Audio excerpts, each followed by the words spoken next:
नमस्कार, मी करण आपलं सगळ्यांचं माझ्या चॅनलवर स्वागत आहे. आझाद मैदानावरच्या मराठा आंदोलनानंतर आता ओबीसी आरक्षणाचा मुद्दा वरती येतोय.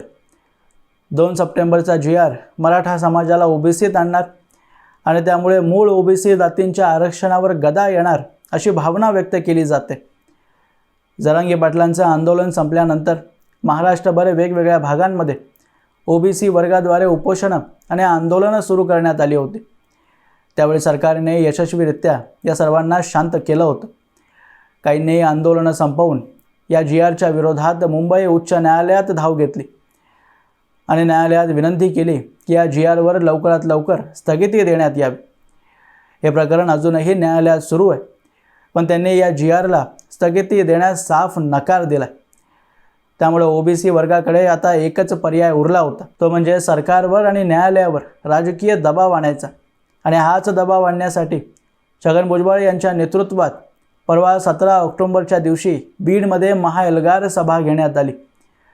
याद्वारे भुजबळांचं नियोजन फक्त एवढंच होतं की BJPचे कोर मतदार म्हणजे ओबीसी समाजाला आरक्षणाच्या मुद्द्यावर एक केलं तर येणाऱ्या स्थानिक स्वराज्य संस्थेच्या निवडणुकीत ओबीसी आपल्यापासून दूर होऊ शकतात या भीतीने फडणवीस आपल्यासमोर झुकतील आणि हा GR मागे घेतील. यात भुजबळांची व्यक्तिगत लालसाही लपलेली आहे. सध्याची परिस्थिती पाहता भुजबळांचं राजकारण हे संपल्यातच जमाय आणि त्यामुळेच अजित पवारांनी सरकार स्थापन झाल्यावर सुरुवातीला भुजबळांना कोणतंही मंत्रिपद देऊ केलं नव्हतं. आणि भुजबळांना सुद्धा हे चांगलं माहिती आहे की धनंजय मुंडेंना बाजू करण्यात आलं नसतं तर त्यांना कधीच मंत्रिपद मिळालं नसतं. आणि 100% 2029 नंतर अजित पवार केंद्रात न पाठवता भुजबळांना संपवणार आहे. म्हणून आपली राजकीय महत्त्वता दाखवण्यासाठीच की आपण ओबीसी समाजाचे नेते आहोत, आपल्या एका इशाऱ्यावर समाज कुठल्याही पक्षाकडे फिरू शकतो हे दाखवण्यासाठी भुजबळांनी महाएल्गार सभेचा हा आटापिटा केला. जेणेकरून उद्या BJP जाण्याची गरज भासली तर BJPत गेल्यावर आपण ओबीसीचे नेते आहोत म्हणून लगेच आपल्याला मंत्रिपद मिळावं. पण कदाचित भुजबळांना देवेंद्र फडणवीसांचा गेमच कळाला नाही आहे. फडणवीसांना अगोदरच हे माहिती होतं की GR काढल्यानंतर ओबीसी वर्गामध्ये आपल्याप्रती नाराजी व्यक्त होणारच आहे आणि त्याचा राजकीय फायदा करून घेण्यासाठी भुजबळांसारखे नेते तयारच बसलेत. त्यामुळे अशांना संपवायला देवेंद्र फडणवीसांनी अगोदरच तयारी करून ठेवली आहे. मी काही दिवसांपूर्वी एक व्हिडिओ केला होता ज्यात तुम्हाला समजावण्याचा प्रयत्न केला होता की देवेंद्र फडणवीसांनी 2 सप्टेंबरच्या दिवशी नेमकं कोणत्या प्रकारचा खेळ खेळला. जरांगे पाटलांची मागणी होती की सरसकट सर्व मराठा समाजाला ओबीसीत आरक्षण द्या, पण सरकारने जो GR त्यांच्या हातात दिला त्यानुसार सरकारने फक्त हैदराबाद गॅझेट लागू करण्याची अट मान्य केली होती, जी की एकनाथ शिंदे मुख्यमंत्री असल्यापासून महायुती एका पायावर मान्य करण्यासाठी तयारच होते. आणि हाच GR वाशीपर्यंत येऊन जरांगे पाटलांनी एकनाथ शिंदेंच्या हातून घेतला होता. मग तोच जुना GR नवीन गुलाल उधळून जरांगे पाटलांनी पुन्हा का घेतला याचं उत्तर कोर्ट आहेच. पण याहून महत्त्वाचा प्रश्न हा होता की जरांगे पाटलांनी देवेंद्र फडणवीसांची इतकी बदनामी केली, लोकसभेच्या निवडणुकीदरम्यान महाविकास आघाडीची मदत केली, फडणवीसांना जातीवरून शिव्या घातल्या, त्यांच्या आईपर्यंत गेले आणि अशा जरांगे पाटलांना कोर्टाद्वारे मुंबईत अडकवल्यावर त्यांना तुरुंगात टाकण्याची सुवर्ण संधी फडणवीसांकडे होती आणि जरांगे नावाची समस्या कायमची त्यांना संपवता आली असती. तरीही फडणवीसांनी जुनाच GR पुन्हा एकदा जरांगेंच्या हातात देऊन मुंबईतून जाण्यासाठी मार्ग मोकळा करून दिला. यात फडणवीस इतक्या लवकर जरांगेंना सोडतायत हे पाहून विचित्र वाटत होतं. त्यामुळे वारंवार मनात हा विचार येत होता की 2 सप्टेंबरच्या त्या काही तासांमध्ये जरांगे आणि फडणवीसांमध्ये काहीतरी डील झाली आहे आणि म्हणूनच मुंबईतून बाहेर गेल्यापासून जरांगे पाटलांची भाषा देवेंद्र फडणवीसांविषयी आणि एकूणच सरकारबद्दल पूर्णपणे बदललेली दिसते. आणि यावरून मी तुम्हाला सांगितलं होतं की 2 सप्टेंबरच्या दिवशी जरांगे पाटलांना मुंबईत जाण्याच्या बदल्यात त्यांचा रिमोट देवेंद्र फडणवीसांनी आपल्या हातात घेतला आहे. जो रिमोट यापूर्वी शरद पवारांच्या आणि एकनाथ शिंदेंच्या हातात होता. या रिमोटची बटणं दाबल्यावर काय होतं याचा एक प्रयोग काल आपल्याला पाहायला मिळाला.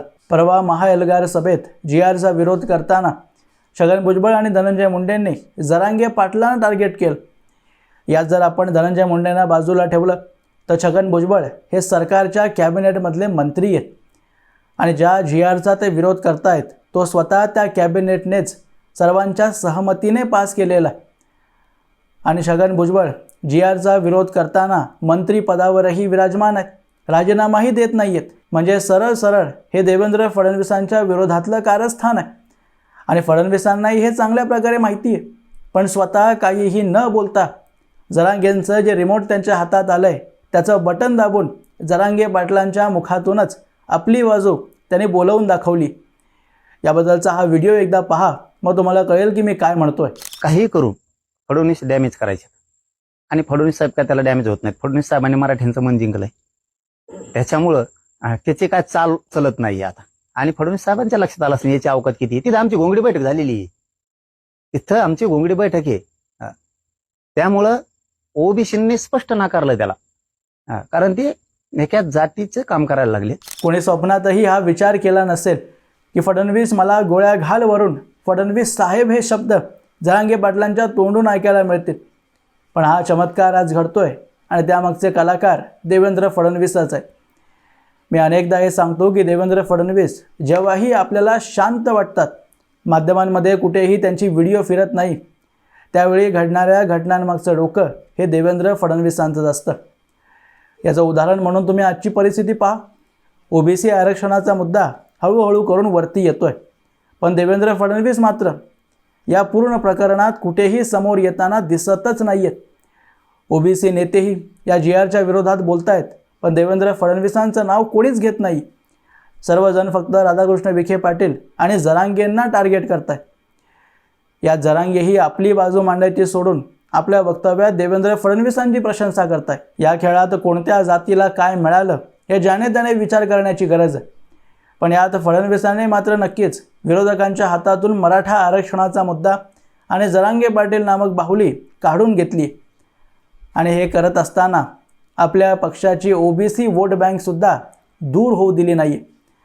कारण ओबीसी नेते फडणवीसांनी काढलेल्या GRचा कितीही विरोध करत असले तरी त्या GRमुळे ओबीसी कोट्यावर नेमकं काय नुकसान होणार आहे याबद्दल त्यांना सांगताच येत नाही आणि यालाच शांतीत क्रांती करणं म्हणतात.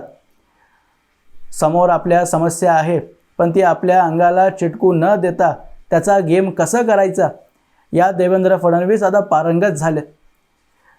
असो मित्रांनो, याबद्दलची तुमची मतं तुम्ही मला कमेंट बॉक्समध्ये अवश्य लिहून कळवू शकता आणि अशाच माहितीपूर्ण व्हिडिओज पाहण्यासाठी माझ्या चॅनलला सबस्क्राईब जरूर करा.